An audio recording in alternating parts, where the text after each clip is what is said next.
अल्लाह की कायनात कुरान मजीद के अंदर इरशाद फरमाता है, फलम्मा रअऊहा क़ालू इन्ना लदाल्लून।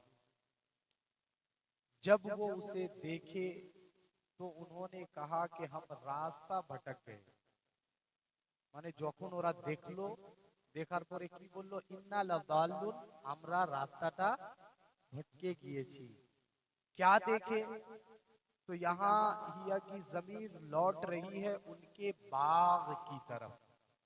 বাগ জানেন তো, বাগিচা, যেখানে আমরা खेती করি, বাগান। अल्लाह सुब्हानहू तआला ने हजरत ईसा अला नबी जीना अलैहि सलातो व तस्लीम को जब आसमान पर उठा लिया, क्योंकि हमारा अकीदा यही है कि हजरत ईसा को फांसी नहीं दी गई बल्कि अल्लाह ने अपने नबी को आसमान पर उठा लिया। वो उनका अकीदा है कि ईसा को फांसी दी गई, लेकिन हमारा अकीदा क्या है कि हजरत ईसा आसमान पर उठा लिए गए। हजरत ईसा को जब आसमान पर उठा लिया गया तो उसके चंद महीनों के बाद मुल्के यमन के करीब एक शहर था जिसे सनआ कहा जाता है। यमन से 2 फरसख दूरी पर, 2 कोस की दूरी पर एक शहर था जिसे सनआ कहा जाता, और उसी सनआ नामी शहर में एक अल्लाह का नेक बंदा रहता था, और उसके पास उसकी मिल्कियत में ज़रदान नामी एक बागान था, एक बागीचा था, जिसमें वो अंगूर के पेड़ और खजूर के पेड़ लगाए हुए थे, और उससे वो अपना घर चलाता था। खेती उसकी वही बागान थी, वही बागीचा थी, उसी बाग से वो अपना पेट चलाता था, अपने घर वालों का, अपने बाल बच्चों की देख रेख करता था। लेकिन उसकी एक आदत थी कि जब वो अपने बागीचे से फल को तोड़ने के लिए जाता, जिस दिन वो फल काटने के लिए जाता, तो वो अपने शहर के गरीब की बस्तियों में ऐलान कर देता कि आज मैं अपने फल को काटने जा रहा हूँ, लिहाजा जितने गरीब मिस्कीन यतीम है वो हमारे साथ चले, जो भी बागीचे में फल गिर जाएगा वो गरीबों का हक हो जाएगा। মানে जो भी गिर जाएगा, মানে যেগুলা ওর মানে বেগে যেগুলা ও রাইখে নিবে ওটা ওর, কিন্তু যেগুলা পড়ে থাকবে, বাইচে থাকবে, ওগুলা গরিবদের হয়ে যাবে, মিসকিনদের হয়ে যাবে। तो वो इस तरह ऐलान करके हमेशा जाता था। लेकिन जब उस मर्द मुजाहिद, उस मर्द कलंदर, उस नेक इंसान का जब इंतकाल हो जाता है, तो इंतकाल होते ही वो बाग अब उसके बच्चों के विरासत में आ जाता है। यही तो कायदा है ना। हम अपना अपना कहकर पुकारते हैं, এটা আমার, এটা আমার, এটা আমার, এটা আমার, আর যখন আমাদের জিসম থেকে রূহটা परवाज করে যায়, রূহ বের হয়ে যায়, আমাদের কিচ্ছুই থাকে না। किच्छु থাকে? वो बिल्डिंग बेटे की हो जाती है, वो जमीन बेटी की हो जाती है, वो जो कुछ है उसके खानदान की हो जाती है, वारिसीन की हो जाती है, और उसके साथ में कुछ भी नहीं जा पाता है। बहरहाल जैसे ही उस नेक बंदे का इंतकाल हुआ, उसने 3 औलाद छोड़ी थी, 3 लड़के उसके थे, वो तीनों के तीनों उस बाग के मालिक हो गए, वारिस हो गए। बाप की आदत थी जब वो बागीचे से माल को निकालता तो गरीबों का एक हक मुकर्रर कर देता, जबकि उसका उश्र भी निकालता था।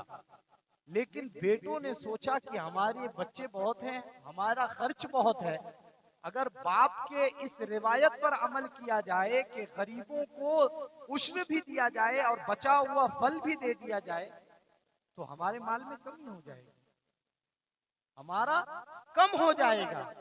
लिहाजा तीनों भाइयों ने मशवरा किया कि बाप जो करते थे करने दो, उनके रिवायत पर अमल नहीं किया जाएगा, लिहाजा हम जब बागीचे से फल तोड़ने के लिए जाएंगे तो हम सुबह के वक्त जाएंगे, बिल्कुल भोर में जाएंगे, जब सारे लोग सो रहे होंगे, हम खामोशी से जाएंगे, तोड़ कर ले आएंगे, किसी गरीब को उसमें से हिस्सा नहीं देंगे। ये इन तीनों भाइयों ने कहा। कुरान कहता है कि उन तीनों भाइयों ने कसम खाकर कहा कि हम अपने बाप के अमल पर अमल नहीं करेंगे, बाप के तरीके पर अमल नहीं करेंगे, बल्कि हम सुबह सुबह जाएंगे, किसी को भनक तक लगने नहीं देंगे, और सारा फल तोड़ कर ले आएंगे, और उसमें से गरीबों को कोई हिस्सा नहीं देंगे। ये 3 भाइयों ने ऐसा मशवरा करके अपने बागीचे की तरफ सुबह के वक्त चले। जब वो बागीचे के पास पहुंचे, फलम्मा रअऊहा, रआ यरा का मतलब होता है देखना। उन लोगों ने जब अपने बागीचे को देखा, खुदा का कुरान कहता है कालू, वो लोग कहने लगे इन्ना लदाल्लून, बेशक हम रास्ता भटक गए। কেন বলবে রাস্তাটা ভটকে গিয়েছি? নিজের বাগিচা ছিল না, নিজের বাগ ছিল, নিজের বাগান ছিল, নিজের বাগানে গিয়ে বলতেছে कि हम लोग रास्ता भटक गए। কেন বলবে? उसकी वजह एक ही हो सकती है, या तो वो उसका बाग नहीं होगा इसलिए रास्ता भटक गए, दूसरी बात ये हो सकती है कि बागीचा तो उन्हीं का रहा होगा, लेकिन जिस हाल में कल उसने बागीचे को देखा था आज वो बागीचा उस हालत में नहीं रहा होगा। মানে যেরকম কাল ছিল আজকে ওই বাগিচাটা ওরকম নাই। তার জন্য ওরা কি বলতেছে ইন্না লাদাল্লুন, बेशक हम लोग रास्ता भटक गए हैं। तो उनमें से एक शख्स जो थोड़ा तीन भाइयों में परहेजगार था, नेक था, गनीमत वाला था, उसने कहा बल नहनु महरूम, रास्ता हम नहीं भटके हैं, बल्कि हमें अल्लाह ने हमारे फलों से महरूम कर दिया है। वाकया क्या हुआ कि जब उन लोगों ने गरीबों के हक मारने की बात रात में की, तो अल्लाह ने उसी रात फरिश्तों को भेजकर उनके बागीचे को जलाकर राख कर दिया, एक भी फल बाकी नहीं रहा। क़ाल औसतुहुम अलम अक़ुल लकुम लौला तुसब्बिहून, उनमें का दरमियानी, उनमें का एक शख्स, तीन भाइयों में से एक जो गनीमत वाला था, उसने अपने दोनों भाइयों से कहा अलम अक़ुल लकुम, क्या मैंने तुमसे नहीं कहा था, আমি কি তোদেরকে বলছিলাম না, লৌলা তুসাব্বিহুন, कि তোমরা কেন আল্লাহ সুবহানাহু তাআলার তসबीह করলি না? क्या मैंने तुम्हें नहीं समझाया था कि अल्लाह सुब्हानहू तआला की तस्बीह तुम क्यों नहीं करते? तुमने अल्लाह की तस्बीह बयान नहीं की, इस वजह से ये तुम्हारी हालत हो गई कि तुम्हारा बाग जलकर राख हो गया। क़ाल औसतुहुम अलम अक़ुल लकुम लौला तुसब्बिहून, जब उसके तीसरे भाई ने उनसे कहा कि अल्लाह की नाफरमानी और गरीबों के हक मारने की बात जो हमने कही थी, इस वजह से हम अपने माल से महरूम हो गए, तो फौरन दोनों भाइयों ने उसकी बात को तस्लीम कर लिया कि तुम ठीक कह रहे हो, यही वजह होगी जिसकी वजह से हम अपने माल से हाथ धो बैठे। क़ालू सुब्हान रब्बिना, आगे की बोलो लौला तुसब्बिहून, তোরা কেন আল্লাহ সুবহানাহু তাআলার তাসবিহ বয়ান করলি না? তাসবিহ বলা হয় পাকিকে, মানে আল্লাহ সুবহানাহু তাআলাকে, যে আল্লাহ সুবহানাহু তাআলার যে পাকি আছে ওই পাকিটাকে বয়ান করাকে তাসবিহ বলা হয়। তখন ওরা তিনজনে মিলে বলল কালু সুবহান রাব্বিনা, अब हम कहते हैं कि तमाम पाकी हमारे परवरदिगार के लिए है। इन्ना कुन्ना जालिमीन, हम तो जालिम थे, हमने तो गरीबों के हक मारने की बात कहकर अपने आप के ऊपर जुल्म किया था। उसके बाद और भी कुछ बातें हैं, उसे जिक्र करने से पहले मैं ये अर्ज कर दूं कि जब वो लोग इस चीज से मुतमईन हो गए कि हमसे जुल्म हुआ है, हमसे गुनाह हुआ है, हमने गरीबों के हक मारने की बात का इरादा करके अपने आप का नुकसान किया है, फौरन वो लोग अल्लाह की बारगाह में तौबा ले आते हैं, तौबा करते हैं, और तौबा करने के बाद अल्लाह के दरबार में अपने सर को झुकाते हैं, और फिर अल्लाह की दरबार में उम्मीद लगाकर अर्ज करते हैं असा रब्बुना अन युबदिलना खैरम मिन्हा। उसके बाद वो लोग कहते हैं कि हम अल्लाह के दरबार से उम्मीद करते हैं कि परवरदिगार हमें इस बागीचे से बेहतर बागीचा अता फरमाएगा। इन्ना इला रब्बिना रागिबून, बेशक हम अपने रब की तरफ रगबत लाते हैं। यानी আমরা আমাদের পরবর্তীগারের আলম পরবর্তীগার আলমের দরবারে আমরা তওবা করছি আর উনার দরবারে রুজু নিয়ে আসতেছি। इन्ना इला रब्बिना रागिबून, जो ही उन लोगों ने अल्लाह के दरबार में रगबत का ऐलान किया और अल्लाह के दरबार से बेहतर नेमत मिलने के लिए दुआ की, तो खुदा का कुरान कहता है कि परवरदिगार आलम ने उन तीनों भाइयों को तौबा करने के बाद एक और बागीचा अता फरमाया, जिस बागीचे का नाम कुरान और तफसीर के अंदर हैवान रखा गया है। मुफस्सिरीन किराम इरशाद फरमाते हैं, उनका जो बागीचा पहले अल्लाह ने उनके बागीचे से जो उन्हें महरूम किया था वो जरदार नामी था, लेकिन जब उन लोगों ने तौबा किया तो अल्लाह ने उन्हें हैवान नामी बागीचा अता फरमाया।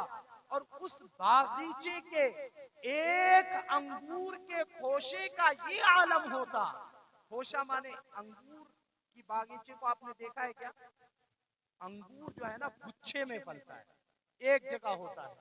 बहुत बड़ा होगा तो इतना होगा, बहुत बड़ा होगा तो इतना होगा।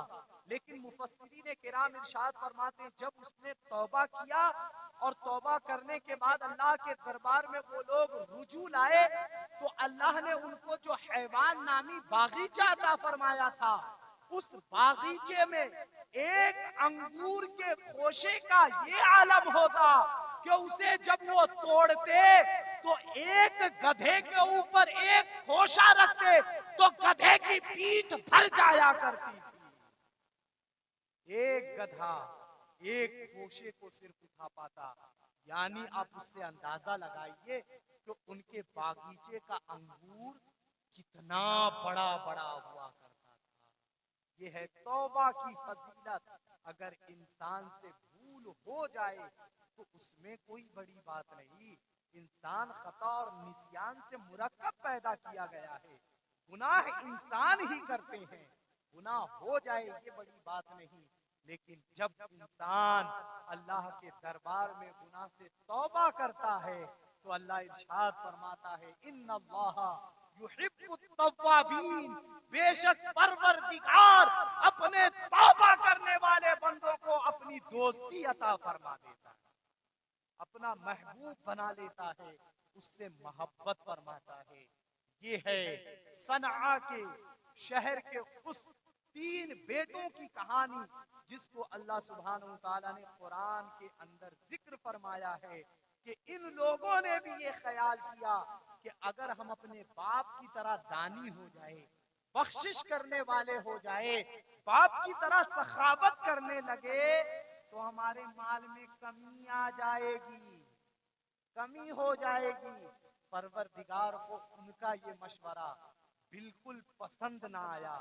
जो बाग बिल्कुल फलकर तैयार हो चुका था, जिसमें फल लग चुके थे, काटने के लिए पहुंच रहे थे, अल्लाह ने उस बाग को खाक कर दिया, जलाकर राख कर दिया, मटिया मील कर दिया। पता चला कि कोई भी बाग का फल हमें उसी वक्त मिलता है जब हम अल्लाह के दरबार में अपनी नीयत को साफ रखा करते है कि नहीं। वरना उनका बागीचा भी तो पककर तैयार हो चुका था, वो भी काट कर ला सकते थे, लेकिन नीयत में खोट था। अल्लाह ने उनके बाग को खत्म फरमा दिया।